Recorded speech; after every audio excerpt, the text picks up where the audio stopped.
I'm Mitch Gallagher from Sweetwater here, coming to you from the Javits Center at the Audio Engineering Show with our friend Jeff, and we are immersed in Pro Tools audio. Absolutely, yeah. Cool stuff going on. You got some new things that are coming up, and of course you guys have been ramping Pro Tools into this immersive world full speed. Absolutely, yeah. We keep iterating with Dolby and really trying to improve the workflow, make it easier to work in immersive audio directly in Pro Tools. Well, how about if you give us a tour of what's happening? Yeah, will do. So we are showing a tech preview of Pro Tools 2024.10, which is coming here in October. And again, we're iterating, we're adding new functionality just to help people make it a little bit easier to manage immersive audio in Pro Tools. One of the things you're going to see, you're looking at the internal renderer Atmos window currently,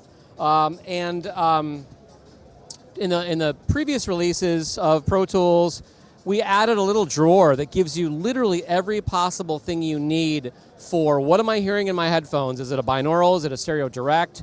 What is my loudness tap? Monitoring loudness as I mix.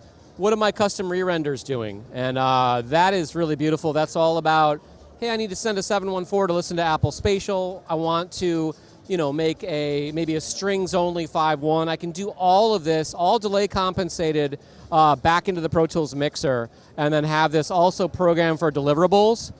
We are now adding a whole solo mute matrix for the speakers. So I'm gonna put the mic down for 2 seconds.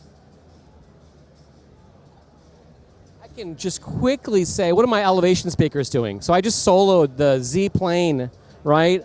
And so I can now individually, either in rows or in planes of floor and ceiling, individually solo or mute speakers. Super useful for isolating elements in your mix.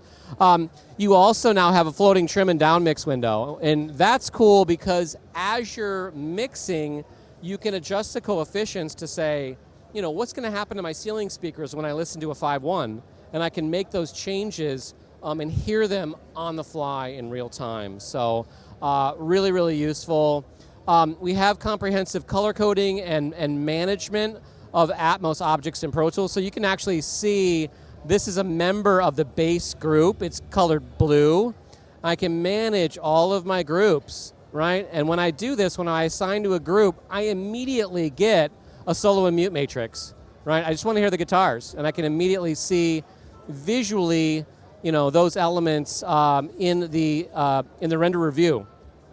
Likewise, we've also made it simpler now to quickly change colors in the mixer. I just control right-clicked, and I'm immediately going to change a path color. So now anything in Pro Tools you can change, and you're going to actually see the color coding right directly in the mixer, which is super handy for color coding not just your Atmos groups, but your food groups, all the elements within your session. So that's just a little taste of some of the improvements of Atmos in upcoming Pro Tools 24.10. Fantastic. Awesome. Thanks for the tour. So much cool stuff there. It's a lot about workflow. And that's what you need. When you're creating, you're producing, you need to be able to work quickly and see what you're doing. Exactly. Yep. It's taking a really powerful, complex technology, but simplifying it and making it a lot more accessible for people that want to work creatively in Atmos. Right. Fantastic. So cool. Jeff, thanks so much for giving us a tour. Great to see you as always. You too. Thank you. You bet. And thank you for joining us here at the AES show. I'm Mitch Gallagher from Sweetwater.